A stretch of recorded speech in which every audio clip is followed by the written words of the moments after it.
interstitial impurity defect. Now there is the stoichiometric that is vacancy impurity defect, and this is the now interstitial impurity defect. Now in this defect, the impurity atoms occupy the interstitial spaces of lattice structure. Now for example, in steel there are the iron atoms, Fe atoms occupy normal lattice sites. The carbon atoms present at the interstitial spaces in the steel. We know that the steel, that is the alloy of iron and carbon. Now carbon atoms are somewhat smaller than the iron atoms. They occupy the interstitial spaces in the steel. Due to that, steel becomes more hard and it has some shining than that of the normal iron metal. Now in this figure, these are the iron atoms, and these small carbon atoms, somewhat the sides, that is the interstitial spaces, are occupied by these carbon atoms. Now such type of impurity defect is called as the interstitial impurity defect.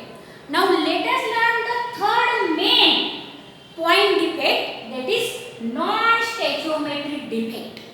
As the name suggests, it is the non-stoichiometric defect. That means the stoichiometry of the crystal lattice changed here. That means the cation and anion ratio is different from that of the normal cation anion ratio given by the chemical formula of that ionic compound or of that substance. Now due to that, as there is the change in the stoichiometry, that is the stoichiometric ratio changes here, so this defect is called as the non-stoichiometric point defect.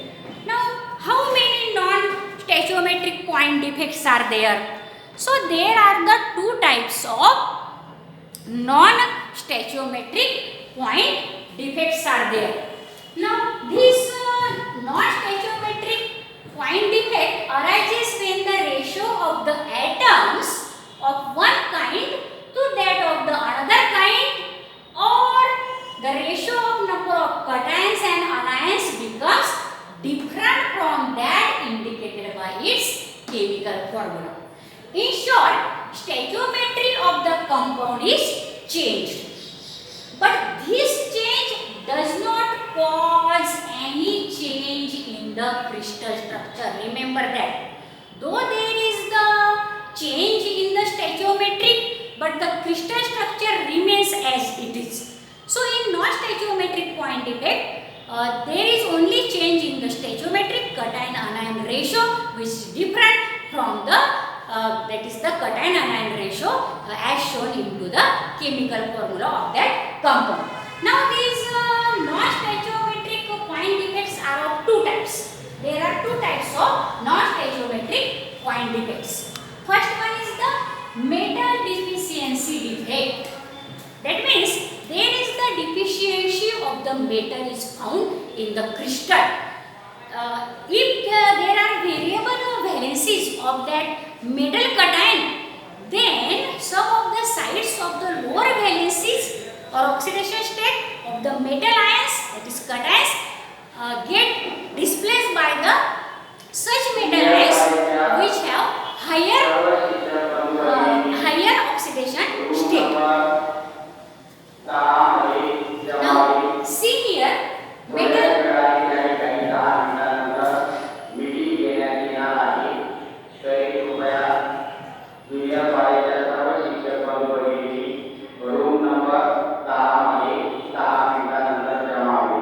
in the metal deficiency defect, this defect is possible only in the compounds of metals that show variable oxidation. Now see this figure.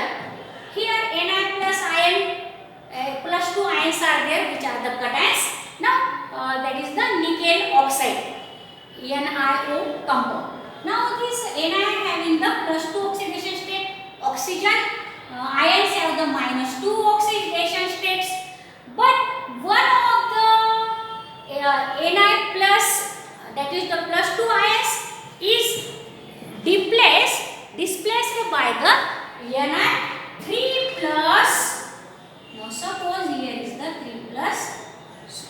plus ion. Now it displaces the Ni2 plus ion. Then what happened? The one of the Ni plus ion from here is missing because the electrical neutrality is maintained due to that missing of Ni plus ion. So students, this is the best example of that of the metal deficiency defect. In that compound of NiO, one of the Ni2 plus ion missing and creating a vacancy at its lattice site. The deficiency of two positive charges is made by the presence of two Ni3 plus ion. Now we have to show here again one of the Ni3 plus ion, because this deficiency or this vacancy of the Ni plus 2 ions is then filled by the 2 Ni plus 3 ions. That means the 2 Ni plus 3 ions are there as shown in the figure. So the deficiency of two positive charges is made up by presence of 2 Ni3 plus ions at the other sides of the Ni2 plus as shown in the figure. And therefore the composition of this NiO becomes as Ni 0.97 O 1.0. Is this, that is the stoichiometry becomes now Ni 0.97 and O 1.0. What is first? That is, if this impurity is not there, then the impurity ratio is Ni1 O1. But as some of the Ni plus ion get missing here, and this deficiency is then filled by the Ni2 Ni plus 3 ions, and due to that the plus 2 charge is maintained. That means one Ni plus ion displaces or missing there, one Ni plus 2 ion get missing here, and here is creation of the vacancy. And now as this Ni2 plus ion is missing, so plus 2 positive charge is less, which is then adjusted by adding the Ni3 plus 2 Ni3 plus ions. Due to that 2 Ni3 plus ion, the plus 2 charge get, that is the it is correct thing, and this plus 2 charge is now get balanced due to the 2 Ni3 plus ions, and in this way electrical neutrality is maintained, but this vacancy is created there, and in this way metal deficiency defect is one of the type of the non-stoichiometric defect.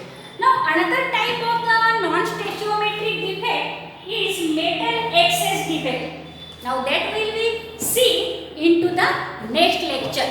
So student, if you understand this non-stoichiometric defect, this impurity, interstitial impurity defect, then that is the substitutional impurity defect, then you like, share and subscribe this video, and also tell the another student of the 12th science to like and subscribe this video. Thank you for watching the video.